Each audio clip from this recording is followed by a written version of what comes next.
So Robin is here with Seth.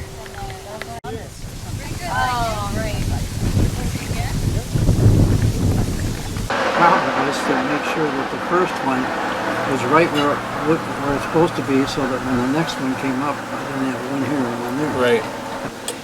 Then the next thing was to raise these things, because they are out here. Right. So we put the 4x4 up and braced it. Now we could run the one end up on the pulley from the inside. At the outside, we didn't know how to get it up there, so we slung ropes from the trees with pulleys and raised this end and kind of, got it on top. So everything was kind of... Only granddaughter for quite some time. Yeah, it was just me, myself, and I until... We got a pancake breakfast this morning. Blueberry pancake. Freshly picked blueberry pancakes.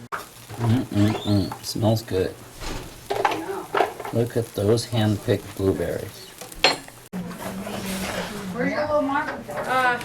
We're trying. Oh, I didn't bring a marker. So tell me, how did Grandpa Joe meet Agnes? Wendy, did you want to know? Please tell me that story. No, Wendy. Yes, yes, Carol.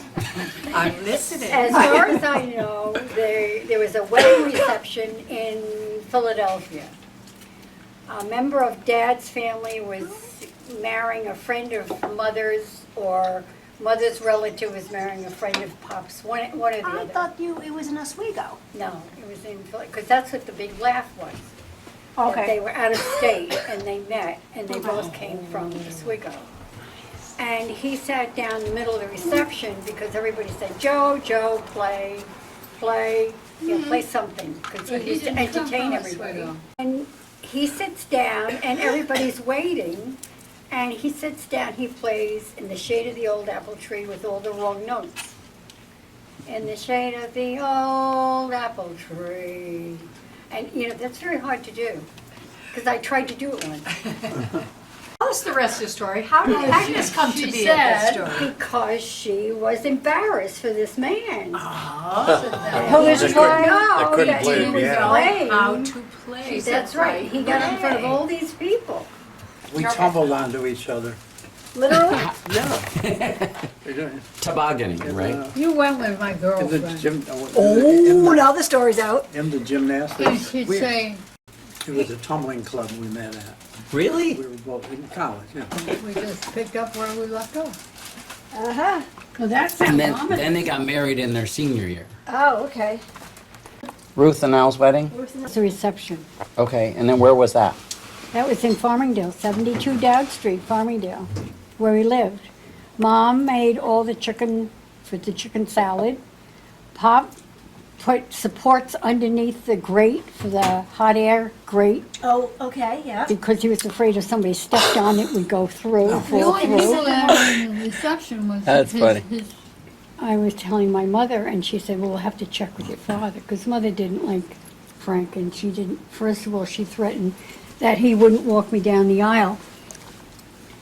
So I went and I asked him, I wanted to get married on April 11th, and he said, oh, wait a minute. And he got out his little pocket here. Oh, wait a minute. I said, what are you doing? He says, well, I got to check something. So he opened it up and looked at it, and he says, oh, what time are you getting married? And I said, I think it's 11 o'clock or something. Oh, well, that's okay then. He says, it's opening day of trout season, and so I can go fishing first, and then I'll go to the wedding. Probably needs them. Yeah. Just to feel this one to see what it is. Oh, it's one of those, That Happy birthday to you. careful, she digs in. Yeah, Better than yeah, 85 and 80. Yeah, 8 represents. So 80 years for Carol and 85 years for Ruth and Al. The lumber store up in Maine, I found those without the safety feature, and I bought one.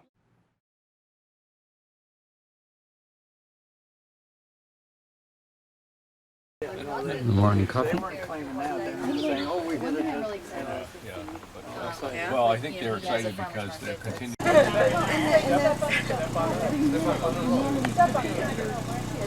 Mason, come and say hi to Jay. Hi, Jay. No, that was one of the years where I didn't have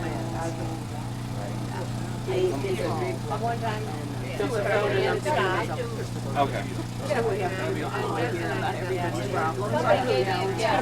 Okay. It's not raining. This is just about dueling cameras. One more. I said yes. Okay. And I'm willing to pay whatever. Happy birthday to you. Happy birthday, dear Grandma. Happy birthday to you. All right, who wants big pieces and wants small pieces? Big. Sure. Big. Who else? Well, thanks, Suzanne. What kind of cake is it? Thank you. Why is everybody wearing ring jackets? This is curious. We love camping in upstate New York. Very typical. One Indian and 10 chiefs telling him what to do.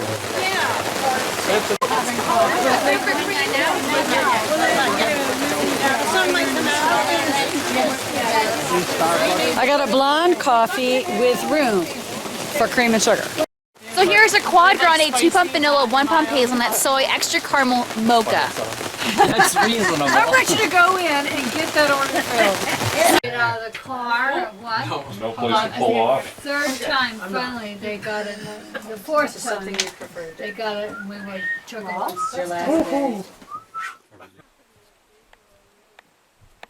So we have lots of pitcher plants. And their flowers. Lordy, I think we're in Ireland. Cirrhosis of the liver fungus. Perfect name.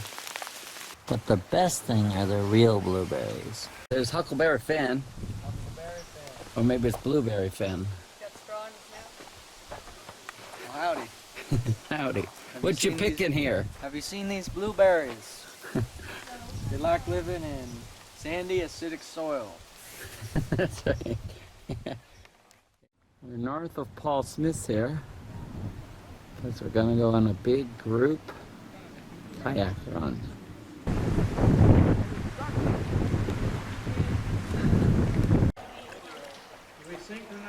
And we have Karen.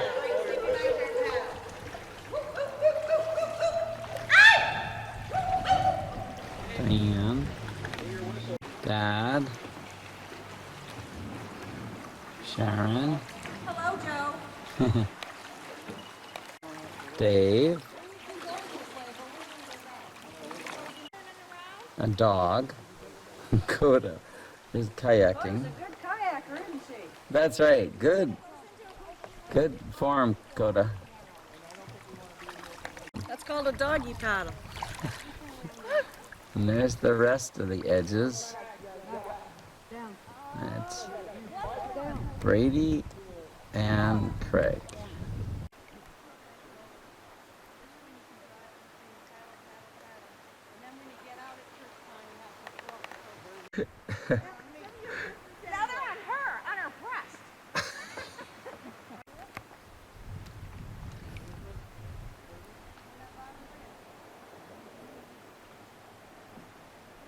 And we kayak up to a beaver dam, which blocks our way.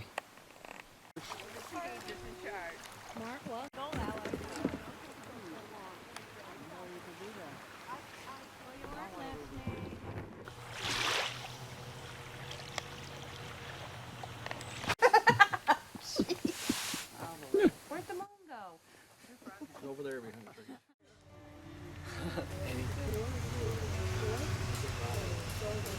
This is our blueberry breakfast. There's the cook. Sure it is. And there's the blueberry. There's the product. There. And here's the consumers. Consumers drive the economy. Thank you to the blueberry pickers. That was a nice field. 1960 when? And the leaves will drop Leanne down, and the says, leaves yeah, I will was blow called out, a blueberry and the leaves baby. will drop. Yeah. Wink, wink. Yeah. They're wrong. We know the truth. We know what picking blueberry means. It's a verb. Yeah, they were. The clue is when you come back and you don't have any blueberries. Here, give me some of yours. Or they were all scorched. Yeah, they're on your various parts of your clothing.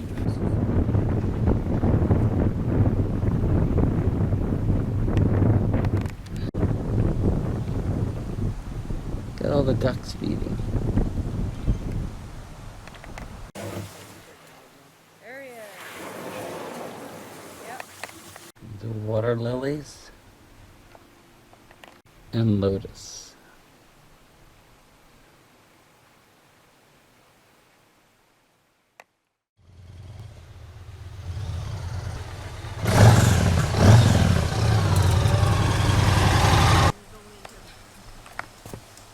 Hi.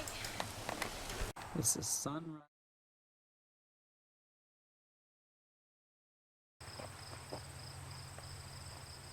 Might be a cedar waxwing. It's a young one, I think. Here at Cascade Lake.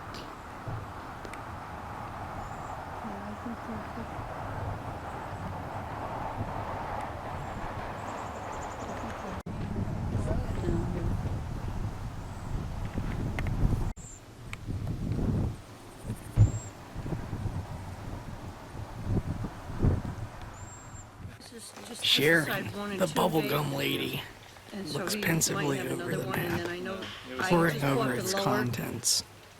His Aunt Diane reviews their options. Sure. Craig Edge looks onward, Yeah. also pensive, Well, this and this also guy's aware really of our good. narrator's narrations. What's he doing? Mumbling to himself? I don't know, I can't see. The narrator's been spotted. But I don't know. The ever studious, ever observant Joe Holliday, now without his camera, It's a water resistant mat, luckily.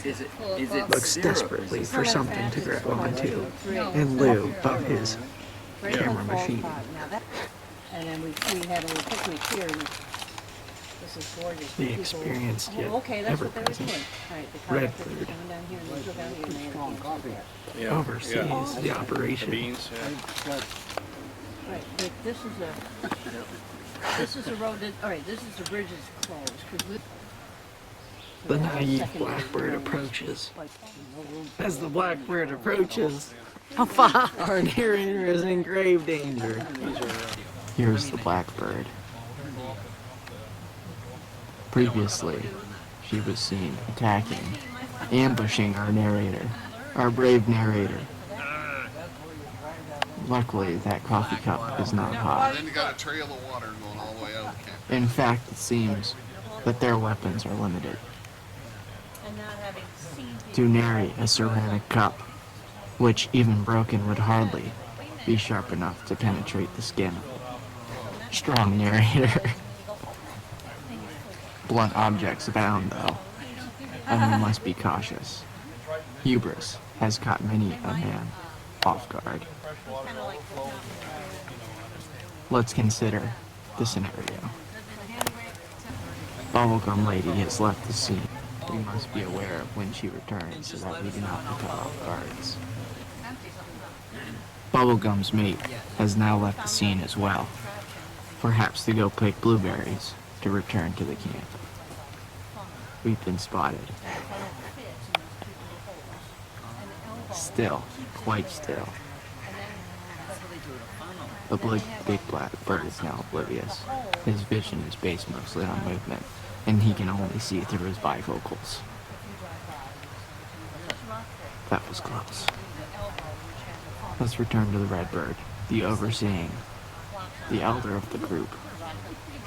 Her eyes still observe the nuances of each of her own subjects, making sure that everything runs smooth.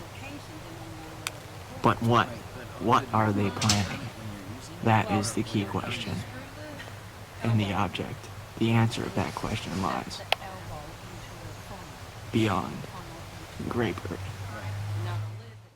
If only the gray bird would move 3 feet to the left, we could see what they were playing. The white-headed, black-bellied flip-fletcher is often on noticing the narrator. Right there are the ones you picked. Ah! The black-bagged white bird. The black-bagged white bird. A very rare occurrence. This one, I believe, is named the Karen. Named after her own sunglasses. She brings materials, literature, perhaps plans. Is this merely for entertainment, or is it yet another? And yet we see another ceramic cup enters the scene. This, my friends, is becoming a dangerous scenario. And then they had a house fire and now she was collecting again. So this, would you say this is Donna's story? No sign of Bubblegum or her mate.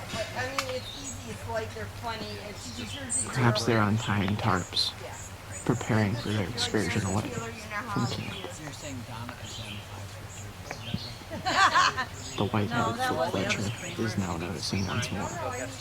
You see the whites of his eye keep flickering toward the camera. He may be alerting them silently, without our knowledge. This clan has been known to fan out and surround its victim, unbeknownst, sabotage it, ambushing them with questions and jokes and talking materials and stories, which our narrator cannot fend off. We must avoid such a situation.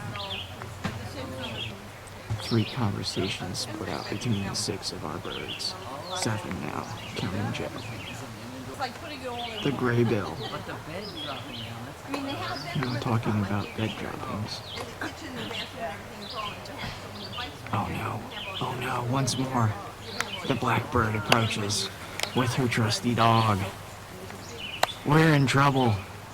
Oh no!